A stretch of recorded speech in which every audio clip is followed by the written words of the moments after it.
اب سب نوجوان ہیں، نوجوانوں میں برداشت کم ہوتی ہے اور اظہار زیادہ ہوتا ہے، تو دو چیزیں آپ کے معاشرے کو خوبصورت بنائیں۔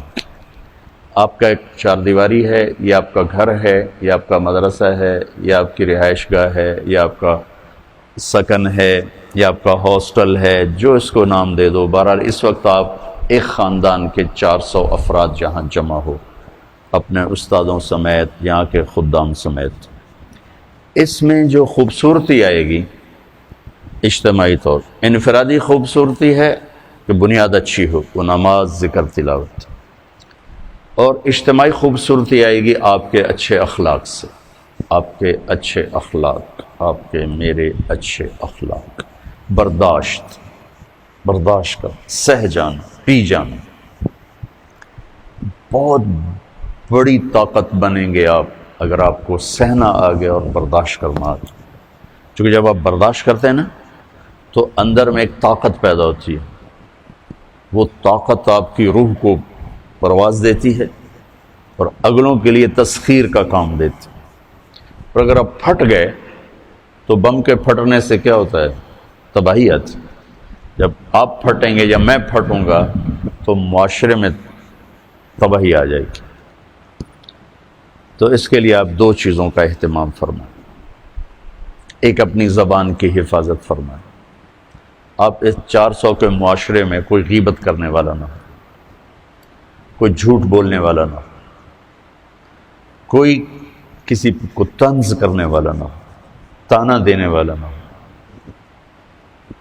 ایسی بات جو کسی کے دل پہ جا کے چوٹ مارے، اس سے آپ اپنی زبان کو صاف کریں۔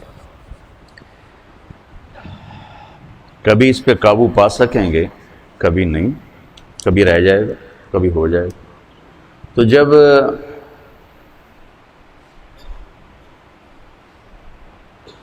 ہاتھ سے نکل جائے بات تو پھر اللہ نے ہمارے لیے توبہ کا دروازہ رکھا ہے۔ 2 نفل پڑھو، اللہ سے معافی مانگو، جس پر زیادتی ہو اس سے جا کے معافی مانگو، اس سے آپ کی مزاج میں ٹھہراؤ آ جائے گا۔ تو میں آپ سب سے یہ گزارش کرتا ہوں کہ اس معاشرے میں آپ اپنی زبان پہ قابو پانا سیکھ لیں، برائے مہربانی، بہت فائدہ ہوگا۔ ایک زندگی گزری ہے، شام قریب ہے، تو پوری زندگی کے تجارب نچوڑ بھی اس میں شامل ہیں، اور تجارب نچوڑ کو گولی مارو اور دیوار پہ ڈال دو۔ میرے نبی کا فرمان اس کے لیے کافی ہے کہ آپ نے فرمایا کہ 2 چیزوں کی ضمانت دے دو، میں جنت کی ضمانت دیتا ہوں۔ ایک تمہارے جو 2 جبڑوں کے درمیان ہے، ایک تمہاری 2 ٹانگوں کے درمیان ہے، اسے پاک کر لو، میں جنت کا ضامن بن جاتا ہوں۔ اور معاذ بن جبل سے فرمایا کہ تمہیں پورے دین کا نچوڑ بتاؤں، کہ جی کیا؟ تو آپ نے اس حدیث کو میں نے پتہ نہیں ہزاروں لاکھوں دفعہ بیان کر دیا ہے، اور ہر دفعہ بیان کیا ہے کہ اچھا یہ ایسے کر کے کیوں فرمایا؟ یہ پہلے کیا، پھر کہا کف ھذا، اور کہا کس کو ہے؟ جن کے بارے میں آتا ہے کہ اس امت کے علماء کا جھنڈا قیامت کے دن معاذ بن جبل کے ہاتھ میں ہوگا۔ اتنے بڑے آدمی۔ 18 ہجری میں انتقال ہوا، 1434 ہجری میں اردن گیا تو ان کی قبر سے خوشبو آ رہی تھی۔ 1400 سال گزر گئے، ان کی قبر سے خوشبو کا آنا بند نہیں ہوا۔ اتنے بڑے آدمی کو کیسے سمجھایا؟ بچے کی طرح کہ معاذ اس زبان پہ قابو۔ تو آپ سب کو، اپنے آپ کو بھی کہتے ہیں، وہ عرب خطیب کہتے ہیں اوصیکم نفسی اولا وایاکم کر کے عام طور پہ خطبہ شروع کرتے ہیں، تو میں بھی اپنے ذات سے شروع کر کے آپ سے یہ عرض کرتا ہوں بچوں کہ اپنی زبان پہ قابو پانا سیکھو۔ یہاں اس کی مشق کر لو۔ یہ چھوٹا سا میدان ہے، چھوٹا، ایک تالاب میں ہے، آپ تالاب، یہاں سے نکل کر آپ ایک سمندر میں کودیں گے جہاں کہ رشتوں کی فہرست ہوگی، تعلقات کی فہرست ہوگی، ناگواریوں کے خوفناک خاردار کانٹے ہوں گے، کہیں کہیں پھول ملیں گے ورنہ کانٹوں سے بھرا جہان ہے۔ اگر آپ نے یہاں پریکٹس کر لی تو پھر آپ اس میدان میں جا کر انتہائی خوبصورت معاشرے کا فرد بن جائیں گے۔ اکھاڑے میں اترنے سے پہلے کثرت کی جاتی، پہلے وہ کرتے ہیں کیا کیا کیا کیا کیا کیا کرتے ہیں، پھر جا کے وہ اکھاڑے میں اترتے ہیں، گھنٹوں گھنٹوں اس کی مشق کرتے ہیں، اس کے لیے ویٹ اٹھاتے ہیں، اس کے لیے کیا کچھ کرتے ہیں، پھر جا کر وہ اکھاڑے میں اترتے ہیں۔ آپ کو جتنے بھی ہے، کسی کے پاس 2 سال ہیں، کسی کے پاس 4 سال ہیں، کرنے کو تو ایک دن بھی بہت ہوتا ہے اگر اللہ تعالیٰ دل کی آنکھ کھول دے۔ یہاں آپ یہ سیکھ لیں، نہ کریں نہ سنیں، سننی بھی نہیں، کسی کی برائی مت سنیں، کسی کی برائی مت سنیں۔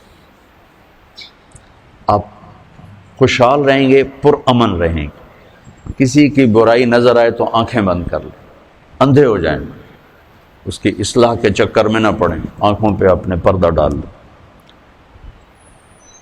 ایک صحابی کہہ رہے ہیں، ارید ان یسرنی ربی یوم القیامہ، میں چاہتا ہوں اللہ قیامت کے دن میری پردہ پوشی فرمائے۔ آپ جواب دے رہے ہیں، استر عیوب اخوانک یسترک ربک یوم القیامہ، تو اپنے بھائیوں کے عیب چھپا، اللہ تیرے عیب چھپائے گا۔ ایک یہ بات، نہ کسی کی کمی بولو، نہ سنو، نہ دیکھو، تو آپ کے دل کا برتن صاف رہے، خوش رہو گے۔ جب بولو گے، جب سنو گے، جب دیکھو گے، پھر آپ کے دل میں زہر بھر جائے گا، نفرت بھر جائے گا، غضب بھر جائے گا، کینہ بھر جائے گا، حسد بھر جائے گا، بغض بھر جائے گا۔ تو بہت بڑی چیز میں آپ کو بتا رہا ہوں کہ اپنی زبان پہ آپ قابو پانا سیکھ لیں، تو آپ کا اپنا بھلا ہے۔ جب آپ عملی میدان میں جاؤ گے تو آپ کے پاس ایک طاقت ہوگی، کبھی بیوی کے رویے ایسے، کبھی اولاد کے رویے، کبھی ماں باپ کے، کبھی بھائیوں کے، کبھی رشتہ داروں کے، کبھی پڑوسیوں کے، کبھی ساتھیوں کے، تو آپ کو اللہ تعالیٰ ہمت دے گا کھڑے ہونے کی۔ تو ایک تو آپ سب بچے اس کی نیت کرو کہ زبان پہ انشاءاللہ قابو پانا، ٹھیک ہے؟ سچ بولنا ہے، جھوٹ نہیں بولنا۔ جھوٹ لعنت ہے ہر انسان کے لیے۔ اچھے بولنے، غیبت نہیں کرنا، بہتان نہیں باندھنا، کسی کو بے عزت نہیں کرنا، کسی کی بے اکرامی نہیں کرنا، کسی کی اصلاح کے چکر میں اس کے عیب نہیں پکڑنا، بس اپنے دھن رے دھن یا اپنی دھن۔ دوسری عرض یہ کرنی ہے، یہ بھی ایک حدیث پاک کا مضمون ہے کہ اس دل کو بچوں صاف رکھو، اس میں کسی کی نفرت نہ آنے دو، کسی کا بغض نہ آنے دو، کسی کا حسد نہ آنے دو، کسی سے کینہ نہ رکھو۔ بغض اور شحن، بغض ہے صرف نفرت، اور شحن کینہ، کہ نفرت کے ساتھ نقصان پہنچانے کا بھی چکر ہو کہ کسی طرح اس کی ٹانگ کھینچو، کسی طرح اس کی ٹانگ کھینچو۔ تو دل کو صاف رکھو، اور ہر معاملہ کرنے والے کی تعویل کرو، تعویل کرو۔ میرے چھوٹی عمر میں مجھے شہرت مل گئی، ایک دم مل گئی ایسے کر کے۔ تو جہاں محبت کرنے والے ہوتے ہیں پھر وہیں یہ انسانی فطرت ہے، حسد بھی آتا ہے، نفرت بھی آتی ہے، بہت کچھ آ جاتا ہے کہ یہ کیوں، یہ کیوں۔ تو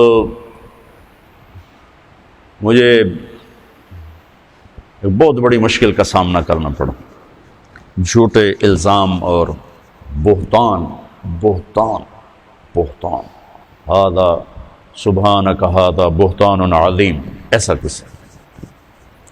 تو میری پیشی ہو گئی مولانا جمشید صاحب کے پاس، تو فرمانے لگے تو کیا سوچتا ہے کہ انہوں نے یہ کیوں کیا ہے؟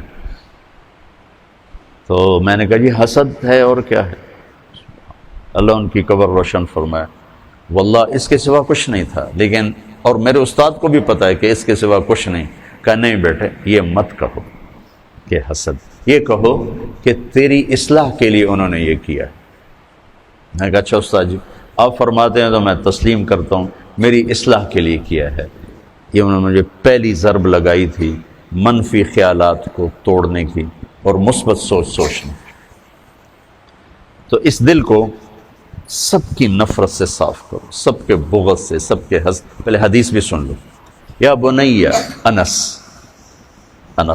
ان استطعت یا ان قدرت ان تصبح وتنسی وَلَيْسَ فِي قَلْبِكَ غِشٌّ لِأَحَدٍ فَافْعَلْ ثُمَّ قَالَ يَا بُنَيَّ وَذَلِكَ مِنْ سُنَّتِي وَمَنْ أَحَبَّ سُنَّتِي فَقَدْ أَحَبَّنِي وَمَنْ أَحَبَّنِي كَانَ مَعِيَ فِي الْجَنَّةِ أَوْ كَمَا قَالَ ان قدرت ان تصبح بتم سے، ان قدرت میں اشارہ ہے کہ کام مشکل ہے، جان لگے گی، پسینے آئیں گے۔ تصبح بتم سے میں اشارہ ہے کہ موت تک کرنا پڑے گا، ایک دن کا نہیں ہے۔ جیسے کپڑے آج دھلے ہیں، یہ 2 دن، کل انہیں پھر دھونا پڑے گا، پرسوں پھر دھونا پڑے گا، کیونکہ میلے ہو جاتے ہیں، پھر دھونا پڑے گا۔ تصبح بتم سے میں اشارہ ہے کہ یہ کام ساری زندگی کرنا پڑے گا۔ کیا کہ اپنے دل کو سب کی نفرت سے، غش سے، کھوٹ سے، غل سے پاک کر۔ اور آپ عجیب رحمت للعالمین، اپنے نبی کی رحمت للعالمین ہی دیکھو، آپ نے فرمایا لے احد، لے مسلم، لے مومن نہیں، لے احد۔ لے احد میں ساری دنیا آ گئی نا، غیر مسلم بھی آگے کہ نہیں آگے، ٹھیک، کہ تیرے دل میں کسی کے لیے کھوٹ نہ ہو، صاف کر دو۔ تو میں آپ دوسری گزارش آپ بچوں سے یہ کروں گا کہ اپنے دل کو صاف رکھنے کی محنت کرو۔ بدل دے میرا دل بدل دے، میرا دل بدل دے۔